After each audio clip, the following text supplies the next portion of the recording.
E aí, meus amigos velozes e eficientes, geometria de Ackermann, chegou o dia. Já comecei a dar uma motivaçãozinha para você usar um anti-Ackermann, né? Mas hoje a gente vai começar do começo. E o que é o começo? A visão mais simplista que pode ter nesta vida, que é o seguinte: suponha que você quer fazer uma curva ao redor deste ponto aqui. Então, seu eixo traseiro, por exemplo, vai estar aqui. Você vai rodar em torno deste ponto. Seu carro vai estar aqui. Seu eixo dianteiro aqui. Desculpe não estar mostrando exatamente porque eu estou desenhando. Então, vamos dizer que... Vamos fazer já o desenho do ângulo, vai? Aqui. Sua roda vai estar virada mais ou menos assim, certo? Para quê? Para que ela estaria virada mais ou menos assim? No mundo ideal em que o ideal é uma palavra só, né? Mas assim, no mundo ali que o seu slip angle dos seus pneus seria zero, se você virar aqui, tiver 90 graus, né? A roda em relação a essa linha, você giraria este carro com zero arrasto. Isso não acontece na realidade, né? Mas vamos supor que você quisesse minimizar de alguma forma isso, você estaria falando num Pro Ackermann, né? Num Ackermann positivo, entre aspas. Por quê? Lembra da geometria do colégio? Ângulos opostos pelo vértice.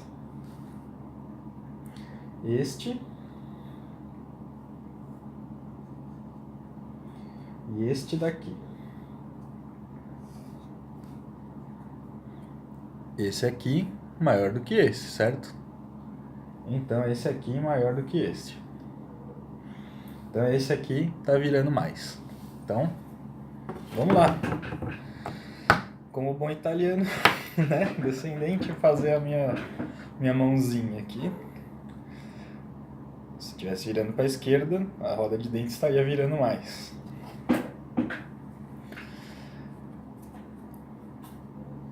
Por que, se você lembrar bem do último vídeo, se não lembrar, vou falar de novo. Então, por que você usaria ao contrário o anti-Ackermann? Bom, lembrando lá, curva do slip angle em função da carga, né, do pneu.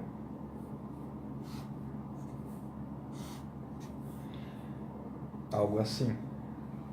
Então, quanto maior carga, maior o slip angle.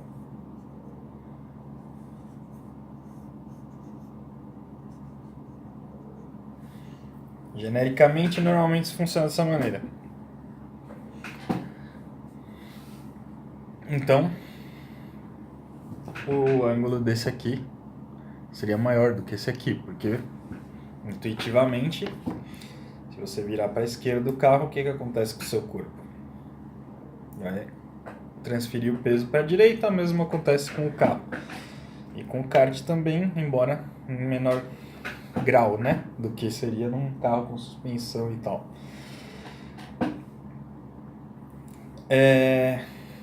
Tá bom, e aí, o que eu faço com isso? Você quer zero arrasto? Você quer a maior aderência? Qual que é a vantagem disso daí? Como eu disse, carros de Fórmula 1 costumam usar anti-Ackermann. Por quê? Porque são carros que andam a altíssimas velocidades a maioria do tempo, curvas de raio grande, né? Que é o raio, né, da curva. É exatamente o que você está pensando. Vamos supor, se uma curva é mais fechada, raio pequeno, né? Uma curva mais aberta, o raio mesmo. Igual a geometria.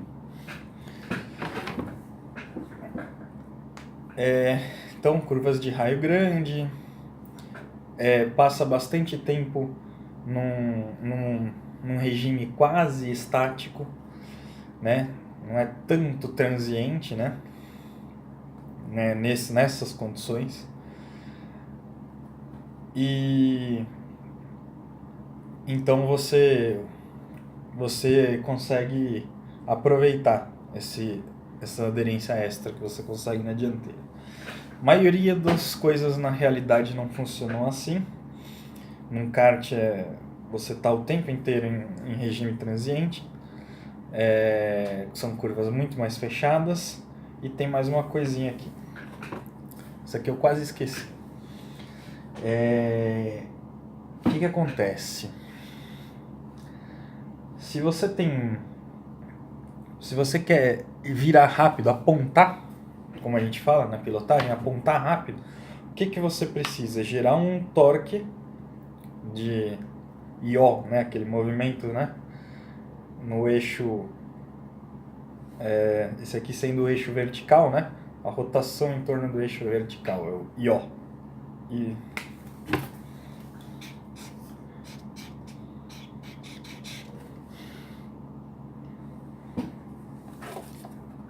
este é você precisa de um momento de yaw, de um torque, né? Alto, para fazer você acelerar, fazer ele apontar rápido, né? E se você ver para onde estão puxando essas forças aqui, né? Em relação a este ponto, se esse aqui virar pouco, se esse aqui virar muito e esse virar pouco, isso está te atrapalhando. Quanto mais você tiver um arrasto aqui, né, devido a esse ângulo ser maior, você vai puxar esse carro para dentro da curva mais rápido, com mais força. E intuitivamente também, se você for pensar, né, num caso de anti-Ackermann, é quase como se a roda de dentro estivesse querendo fazer o movimento contrário, né? Atrapalhar esta virada, entre aspas, né? E na prática acontece algo parecido com isso, que também você vai ter uma direção um pouco pesada, né? Outra condição, né? Do caso do Fórmula 1, nas competições estudantis aí, né? O Fórmula SAE, você tem o skid pad. E é vamos dizer assim, um procedimento padrão para testar a aderência de carro e tal. Se você fosse andar idealmente num skid pad o tempo inteiro, com um raio conhecido, você projetaria a suspensão para aquela condição do skid pad. E seria um anti-Ackermann perfeito para isso. E, bom, voltando lá, você já percebeu que no caso do kart, você vai usar um Ackermann, né, um Pro Ackermann positivo ali, né? E a maioria dos casos vai ser mais ou menos por aí mesmo, né? E tem essa vantagem de ter um pouco menos de arrasto também no cômputo geral ali, né? Mas nada sobrepõe, né, o cronômetro, né? Esse é o que manda, né? E eventualmente isso aí vai ser uma coisa um pouco pessoal, né? Qual é o ponto exato para você também pode mudar um pouquinho. Depende do que você gosta do carro e como é que você trabalha com o seu volante. Bom, e como é que isso é ajustado? Vou fazer um desenho aqui rapidinho, mas eu vou mostrar isso no kart, né? Na coluna de direção, você vai ter uma chapa assim, né? Supondo que a coluna está aqui, ó, entrando no papel, né? No eixo assim. Então você tem uma chapa aqui. E você vai ter uns furos assim. Pode ser 2, 3, pode ser um só. Aqui você vai ser ligado à junta esférica, né? O tie rod, né? do rod end do tie rod, né? Ou seja, aquela juntinha esférica na ponta da barrinha de direção. Ele vai estar aqui, né? E lá do outro lado, né? No lado da roda, vamos supor que esse é o lado direito, né? Do kart, do carro, sei lá, qualquer coisa que seja. Então aí você vai ter a manga aqui, né? Com a roda aqui. Vamos simplificar isso aqui, né? Não se atenha muito a isto. E aqui vai ser a mesma coisa, exagerar um pouco, porque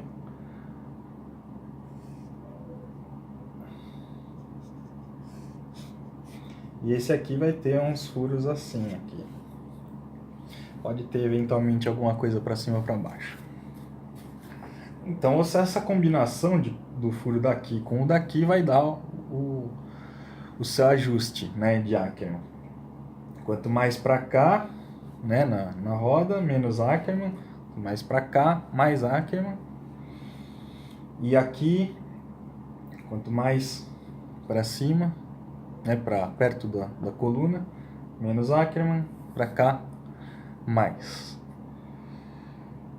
Tá bom. Por quê?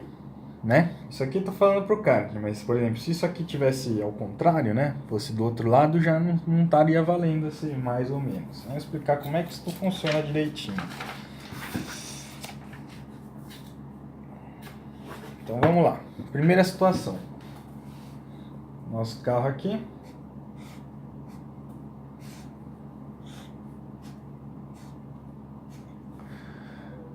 Vamos supor que eu queira que ele tenha, que ele abra, né, mais a roda, né, que ele tem um Ackermann positivo, entre aspas, pro Ackermann. Então, vamos supor, se eu quisesse fazer ele virar em torno daquele ponto lá, né, um negócio ideal ali, eu miraria, né, uma linha imaginária daqui, pro centro do eixo, né, e aí, eu colocaria os tie rods aqui, né? A manga teria essa angulação aqui em relação à roda. Dessa maneira, quando você virasse, ele daria aquele efeito. E o contrário. Pode ser duas coisas.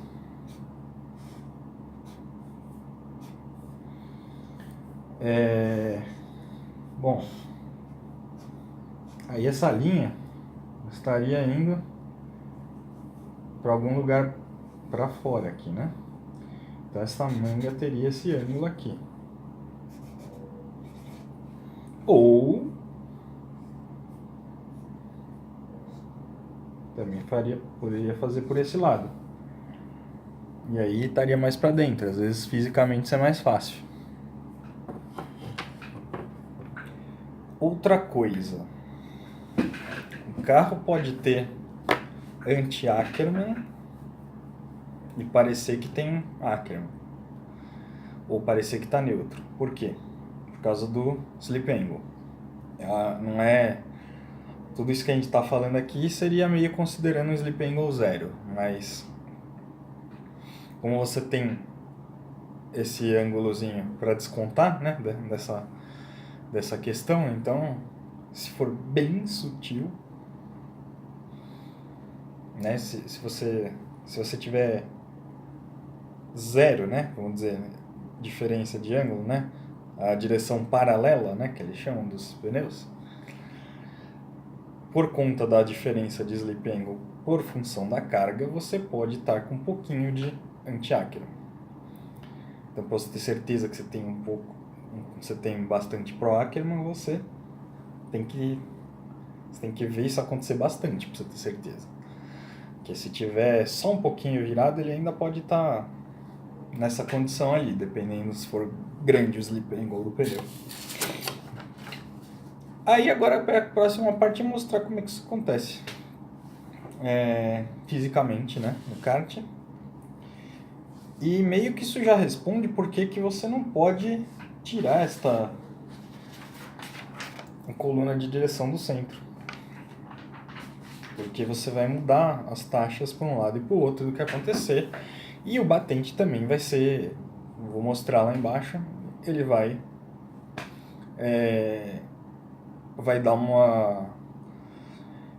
dar quantidades, né, de ângulos diferentes em cada roda, em cada batente. Para a direita vai dar uma coisa, para a esquerda vai dar outra. E isso, em geral, não é o que você quer, né? Não estamos falando de coisas esquisitas envolvendo pistas ovais. Ali pode acontecer umas coisas meio fora do normal. E é isso. Simples assim. E eu depois, no próximo, que vai ser uma coisa mais rapidinha, aí eu vou mostrar qual é a condição em que isso não faz diferença. A questão da coluna. Porque isto é um jeito de fazer a coluna de direção. Existem outros. Eu vou ver se eu consigo alguma coisa em relação a uma caixa de direção no Fórmula 3 que eu tinha acesso. Mas se não é bem simples, é um desenho mais simples do que isso aqui. E aí eu mostro que às vezes pode ser que você consegue tirar o volante do centro e ainda assim o carro está com um alinhamento e a geometria da suspensão em ordem. E é isso. Até a próxima. Tô de volta no âmago da questão. Vou tentar mostrar o efeito na prática, né? Bom, virando aqui o volante, ó, é bastante coisa, hein? Tudo bem que tem umas outras coisas acontecendo aqui, né? Mas ainda assim dá pra ver que é bastante coisa. Então, mesmo nas posições mais usuais, né? Que é isso aqui que a gente normalmente vira, né? Na pista. Dá pra ver que tem alguma coisinha acontecendo. Bom, como eu disse, 2 pontos aqui nessa, né? Podem ser vários. Quanto mais pra fora, se você pensar numa linha paralela à longitudinal do kart, ou do veículo, que seja.